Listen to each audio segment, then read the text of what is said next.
Hey everyone, and welcome back, especially all you Homework Club kids. Hey guys, how you doing? So, today, if you know what we do around here, we are going to be doing a science egg experiment. Now, today's experiment is super cool because it's going to be learning about what makes us, literally how we survive. So, before I get too carried away, let's talk about our riddle and then we'll jump right into our experiment. So, today, our riddle is, where do you take a sick boat? I'll let you guys think on it, and then, of course, at the end of the video, I will check in once more to see if you guys have figured it out. All right, let's go do some science. Today, our science experiment is going to be super cool. So cool because it affects every single person ever. Every single person to ever exist has one. You know what I'm talking about? I'm talking about hearts. We are going to be learning how the human heart works. Isn't that so cool? It's working hard in here, so let's figure out what it's doing, how it works, and what purpose it serves besides keeping us alive. So, what will we be needing to do this experiment? We will be needing a few things, so listen up. We will be needing one balloon. You will be needing 2 straws. I prefer if they're bendy, but if they're not bendy, that's fine. It just makes it a little bit, you'll see.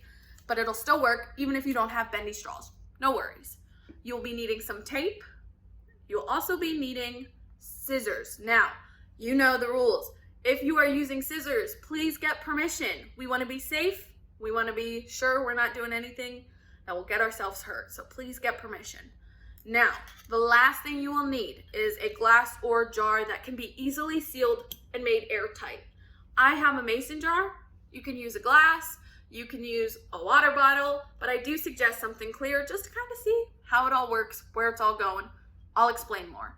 The last thing you'll need is a place to put this in. So a cookie tin or a glass dish, something like that. Now that we know what we need, let's go and do our experiment. I'll show you guys how to put it all together. So let's go do this. So the first step we need to do in order to make all this work is fill our glass or our jar, whatever you're using, with some water. Now, if you don't have any food coloring, which I don't, I just have like energy flavoring. I'm gonna put that in there just to show a little bit of color. So the blood in our heart, unfortunately, it's not gonna be red, it's going to be orange. We're gonna have orange blood. So what do we do next? We are going to take our balloon, and so you'll see there's a long part and then there's a more rounded part. We're gonna cut right at the start of the long part. So grab your scissors that you've asked to use, you've gotten permission to use, and we're gonna cut right here. Okay, so save this for later. We are going to now cover the top of this jar is going to be covered by this balloon. So we're gonna spread the balloon out like so, flip it over, and put it on the jar. If you guys have ever been on a swim team and had to put on swim caps, very similar to that. So I'm gonna go ahead and do that. All right. It's making noises.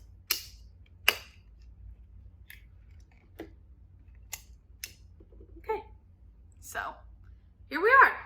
Now what do we do next? We are going to cut 2 small holes on the balloon. So we're gonna put one on this side. I'm gonna put it in a little bit into the center, and then one on this side.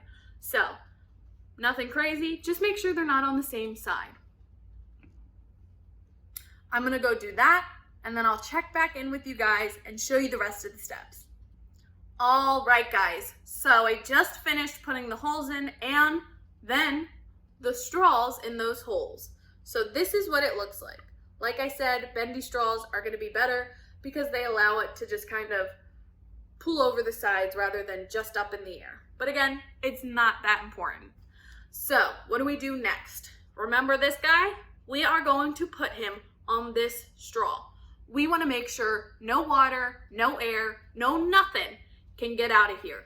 This is also where our tape is going to come in. So I'm going to go try and wrap it up, and I will show you my finished product shortly. So I'll be right back. But yes, this goes here. Use some tape, make it airtight. Let's do it. Okay guys, so this guy is good to go. He is watertight, he is airtight, and that means we're ready to move on to our next step. Our next step is taking this, our human heart. I know it doesn't look like a heart, but we're going to take our human heart and we're going to put it in our pan. So our cookie pan, our glass pan, something to just collect the mess that will be made.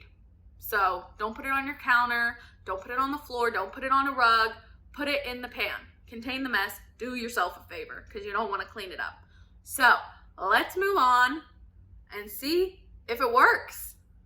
All right, so here is our experiment. We're good to go. We've got our pan, and let's see if it works. How we're going to test if our human heart works, we're going to press down on top. So, you guys ready? Ah! Isn't that so cool? If you guys can see, the straw is sucking up the blood and pushing it out. And that's how our veins work. That's how our heart works. That's how we get blood all over our body, because our heart is continually pumping, doing that work. And look, you can see we've already made quite a dent on our blood. That's crazy. Now your heart does this all the time. Crazy. This was so cool. I hope you guys enjoyed it. I hope you guys go and create this at home. And I would say this is a science success. That was a pretty cool experiment, right guys? I'm excited because we learned something new, how the human heart works. But now we're gonna learn all about our mind, our emotions. Yes, it is time for our positive action or positive tip of the day. So, what are we talking about today? We are going to be talking about how our family influences us. Since we're born, the people who raise us, our family, whether chosen or biological, are the people who shape us. They pass down how to talk, their traditions, their cultures, how to go to the bathroom. You were taught that. I mean, they teach you so much. They also teach us how to act and how to behave. And that's so important because that's what shapes us to become the young person, the teenager, the young adult, and the adult that you're gonna become. So it's important to be aware of how that happens, how it works. So that maybe down the road, when we look back, we go, oh, that's where that came from. Don't be afraid to use some self-reflection and to reflect on the people around you.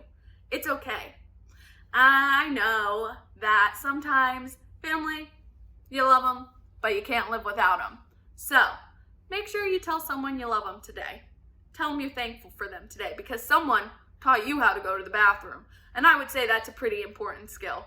So now that we've talked about our positive action or positive tip, I think we've got a book to read. I'm excited. Oh, hey guys, I didn't realize. Now that you're here, we can jump back into our book together. So if you remember what was happening, we had just left Tootsie and Grandma and Peter hanging out together, having a nice family moment. So let's jump back in and see what happens. I twirled around and around with Tootsie in my arms, and Grandma was right. She loved it. She screamed and laughed and threw her head back, and pretty soon, I was laughing too. And then all three of us were having a fine old time when Fudge appeared at the door and said, "What are you doing, Peter?" I looked over, and Mom and Dad were standing there too. "Oh, I was dancing," Grandma said. Tootsie likes to dance, so we were dancing with her. She found her shoes under Tootsie's crib and stepped into them. I put Tootsie down in her infant seat and smoothed my hair with my hands, ready to explain that it was Grandma's idea, that I was just going along with her. But it turned out that I didn't need to explain anything, because nobody seemed to think it was strange that I was dancing with Tootsie and Grandma, saying, "Toot toot, a Tootsie goodbye," song. "Guess what?" Fudge said. "What?" Grandma asked. "I saw him. I saw my mynah bird." "Where?" I asked. "At the pet store," Fudge said. "We're going to bring him home tomorrow. They had to order a cage. He's all black with yellow legs and a yellow nose." "Well, a yellow bill," I said. "Nose, bill, who cares?" Fudge said. "And he can talk." "What can he say?" "He can say hello in French." "In French?" I asked. "That's right, in French," Mom said. "He's very cultured." "And I've already named him," Fudge said. "What did you name him?" Grandma asked. "I expect him to say Paris or Jacques, since he speaks French." "Uncle Feather," Fudge said. "Uncle Feather?" I said. "Yes, Uncle Feather," Fudge said again. "Isn't that a good name for a bird?" "It's unusual," I said. "And interesting, right?" Fudge asked. "Oh, yes, definitely interesting," I told him. "It's a real privilege," Fudge said, "isn't it?" "No, it's not a privilege. It has nothing to do with privilege. I never should have used that word with him when I was a little kid. He still didn't know how to use it. He probably never would." "So it's not a privilege?" Fudge said. "So who cares?" Uncle Feather came to town, flying in the blue sky. Yellow nose, yellow legs, and he was me, oh my. "Come on, Grandma," Fudge said. "Dance with me now." He and Grandma held hands and danced throughout the room while Fudge sang his latest tune called Uncle Feather. My family and their musical numbers were getting to be too much, so I took off for Alex's house for some peace and quiet. The next day, Mom and Dad and Fudge went to the pet store and returned with Uncle Feather, complete with the cage, cover, a box of food, and a book called Getting to Know Your Mynah Bird. "Bonjour, bonjour," Uncle Feather said over and over again. "That means hello in French," Fudge told me, as if I didn't already know. Dad carried the cage up to Fudge's room, which happened to be right next to my room. And all afternoon I heard "bonjour, bonjour" in bird voice. I banged on the wall between our rooms, but "Can't you teach him to say something else?" "I'm trying," Fudge hollered. "I'm trying." "I'm trying. I'm trying," Uncle Feathers repeated. Swell, I thought. We had just got Fudge out of his habit of repeating everything, and now we've got a bird who does the same thing. Why didn't I keep my big mouth shut at the dinner table that night? Why didn't I convince Fudge to listen to Mom and get a canary, or to Dad and get a parakeet? The next morning, I went to have a look at Uncle Feather. He greeted me with, "Bonjour, stupid." He's a mean bird. I don't like the word stupid. "Isn't he smart?" Fudge asked. "Doesn't he learn fast?" "Yeah, he's terrific," I said. As I left the room, Uncle Feather called out, "Goodbye, stupid. Goodbye." "Goodbye yourself," I said. "Yourself, yourself," he repeated. "And he likes to eat worms and insects and plants," Fudge said at breakfast. "So I've got to go find him some words." "Oh no," Mom said. "He'll be very happy eating the food we bought him at the store." "But Mom," Fudge said, "you wouldn't feed Tootsie just one kind of food, would you?" "That's different," Mom said. "Tootsie is a baby. Uncle Feather is a bird." "I know that," Fudge said, "but Uncle Feather needs worms to be happy." "And you want him to be happy, don't you?" "I'm sure you can be happy without worms," Mom said, pushing a plate aside. "Let's talk about it later," Dad said. "It's not the best breakfast conversation." "Worms, worms, worms," Fudge sang. "That's enough, Fudge," Dad said, but Mom was already in the bathroom, and she didn't come back to the table. Oh no, she really doesn't like worms, Mom. Grandma came to visit the following weekend and was surprised to find that Fudge no longer slept in the hallway outside my parents' bedroom. "I have to sleep in my own room now," Fudge told her. "Uncle Feather needs me." "All right. We'll leave it there. So Grandma has just come back for another visit, and Fudge has finally stopped sleeping in front of his parents' doorway. That's good. What's not so good is the bird. I know, I'm not a big bird fan. I mean, I like Big Bird from Sesame Street, but birds can be kind of scary. And birds that don't stop talking, I get why Peter's a little frustrated. So, this is where we're going to end it. We'll pick up on our next video. But before I say my goodbyes, we of course have to talk about our riddle. Who remembers what our riddle was? I bet you do. Just joking. I don't know. So, our riddle was, where do you take a sick boat? Did you think of it? I think this one's really funny.